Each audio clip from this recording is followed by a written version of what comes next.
নমস্কার বন্ধুরা, আমি শর্মিষ্ঠা কিচেনে সবাইকে স্বাগত। আজকে আমি একটা দুর্দান্ত স্বাদের রেসিপি শেয়ার করছি, ওলকপির দম। আর এটা হবে সম্পূর্ণ নিরামিষ, ঘরোয়া উপকরণ দিয়েই আপনারা তৈরি করে নিতে পারবেন। চলুন দেখে নিই কীভাবে বানাই। গ্যাসটা ধরিয়ে দিলাম, কড়াইটা আমি বসিয়ে দিচ্ছি।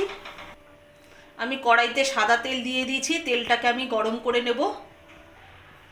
ওলকপির দমের জন্য আমি ওলকপিগুলোকে বড় বড় করে কেটে নিয়েছি, আর এখানে আলু নিয়েছি এরকম বড় বড় চৌকো চৌকো করে কেটে। আর এখানে আমি নিয়েছি ধনেপাতা আর কড়াইশুঁটি আছে, আর একটা এখানে বড় সাইজের মিডিয়াম সাইজের একটা টমেটো আছে। টমেটোটাকে আমি 4 টুকরো এরকম টুকরো করে কেটে নিয়েছি, সেগুলো আমি মিক্সিতে পেস্ট করে নেব। আর এখানে 1 ইঞ্চির মতো আদা আছে, আদাগুলোকে আমি মিক্সিতে পেস্ট করব। কাঁচা লঙ্কাটা এখানে 3টে কাঁচা লঙ্কা নিয়েছি, কাঁচা লঙ্কাটাও আমি মিক্সিতে পেস্ট করে নেব। আদা, টমেটো আর কাঁচা লঙ্কাগুলো আমি একসাথেই মিক্সিতে পেস্ট করব। আর এখানে ফোড়নের জন্য নিয়ে নিয়েছি দুটো শুকনো লঙ্কাকে অর্ধেক করে নিয়েছি, আর এখানে ছোট 3টে ছোট এলাচ আছে, গোটা জিরে আছে, লবঙ্গ, দারচিনি আছে, এগুলো আমি ফোড়নে দিয়ে দেবো। আর 2টো তেজপাতাও আমি ফোড়নে দেবো ওর সঙ্গে আমি 2টো তেজপাতাও দিয়ে দেবো ফোড়নে। আর এখানে যে আমি মিক্সিতে আদা, টমেটো আর কাঁচা লঙ্কাটা পেস্ট করব, তার সাথে একটু চীনা বাদামও আমি পেস্ট করে নেব। তেলটা গরম হয়ে গেছে, এখানে আমি আলু আর ওলকপিগুলোকে একটু ভেজে নেব লাল লাল করে। আমি অল্প একটু নুন দিয়ে দিলাম আলুগুলো ভাজার জন্য। এবার আমি আলুগুলোকে একটু নাড়িয়ে নেব। আলুটা আমার ভাজা হয়ে গেছে, নামানো হয়ে গেছে, আলুগুলো তোলা হয়ে গেছে। এবার আমি ওলকপিগুলোকে ভেজে নেব। ওলকপি ভাজার সময় একটু নুন দিয়ে দেবো। নুন দিয়ে আমি ওলকপিটাকে ভালো করে লাল করে। আদা, টমেটো, কাঁচা লঙ্কা আর চীনা বাদাম মিক্সিতে পেস্ট করা হয়ে গেছে। ওলকপিটাও ভাজা হয়ে গেছে, এটাকে আমি তুলে নেব।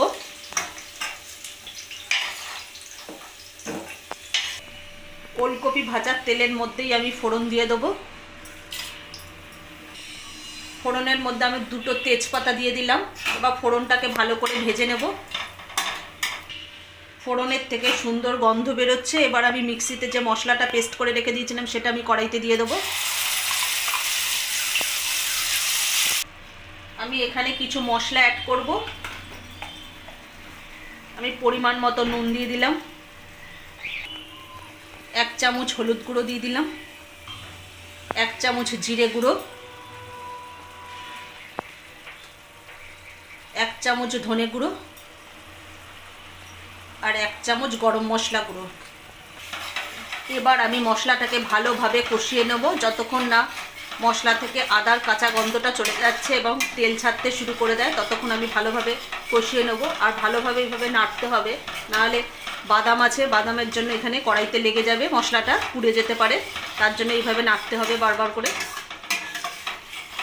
মশলাটা সুন্দরভাবে কষানো হয়ে গেছে, মশলা থেকে তেল ছাড়তে শুরু করে দিয়েছে, আর আদার কাঁচা গন্ধটাও চলে গেছে। এবার আমি যে এখানে আলু আর ওলকপিটা ভেজে রেখে দিয়েছিলাম সেটা আমি দিয়ে দেবো। আলু আর ওলকপিটাকে দিয়েও আমি ভালোভাবে কষিয়ে নেব।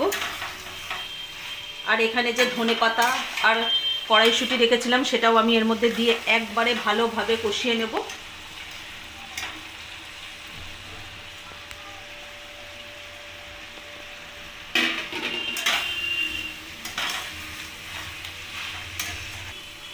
আলু আর ওলকপিটা মশলার সাথে ভালোভাবে কষানো হয়ে গেছে। এবার আমি পরিমাণ মতো জল দিয়ে দেবো, আলু আর ওলকপিটা যেন সেদ্ধ হয়ে যায়।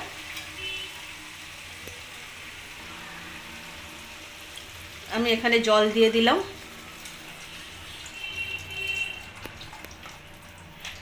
এবার আমি ভালোভাবে নাড়িয়ে নেব।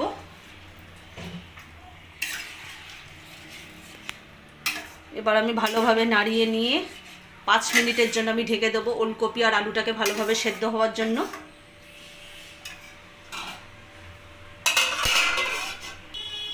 এবার ঢাকাটা খুলে দেখে নেব।